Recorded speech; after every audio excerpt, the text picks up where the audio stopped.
திமுகவை எதிர்க்க கொள்கை ரீதியாக எந்த கட்சியும் இல்லை, யாரும் இல்லை. வணக்கம் அனைவருக்கும். திமுக அதிமுக இந்த இரண்டு காக்கா கட்சியை விட்டு வேறொரு கட்சி வளர்வதை இவர்கள் விரும்பவில்லை, விரும்பவும் மாட்டார்கள்.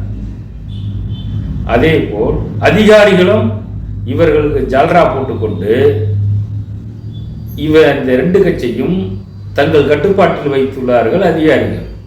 வேற யாரும் வளர விடாமல் கண்ணும் கருத்துமா பார்த்துக் கொள்கிறார்கள்.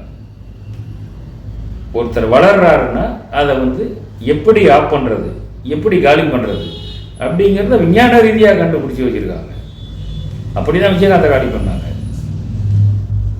ஏன் அவரும் தெலுங்கர் தானே, இப்ப இருக்கிறது யார் தெலுங்கர் தானே, அவங்களே ஏத்துக்கல. தெலுங்கரை ஏத்துக்கல, திராவிடத்தை ஏத்துக்கல. இதுதான் உண்மை. நாம தெலுங்கரை குடியேறியவர்கள் நம்ம சொல்றோம், குடியேறியவர்களே இவங்க ஏத்துக்கல. அப்படின்னா மன்னராட்சி இந்த ரெண்டு கட்சியை தவிர வேற யாரும் இருக்கக்கூடாது என்பதுதான் இவங்களுடைய கோட்பாடு, கொள்கை எல்லாம். ஆனா இன்னைக்கு பார்த்தீங்கன்னா நிறைய கட்சிகள் திமுகவை எதிர்க்க பலமான கூட்டணி வேணுங்கிறாங்க. இவங்க எல்லாமே திமுகவோடு ஏதோ ஒரு தொடர்பில் உள்ளவங்க தான். இதை மாற்ற முடியாது. மக்கள் தான் இதுக்கு முடிவு கட்ட வேண்டும்.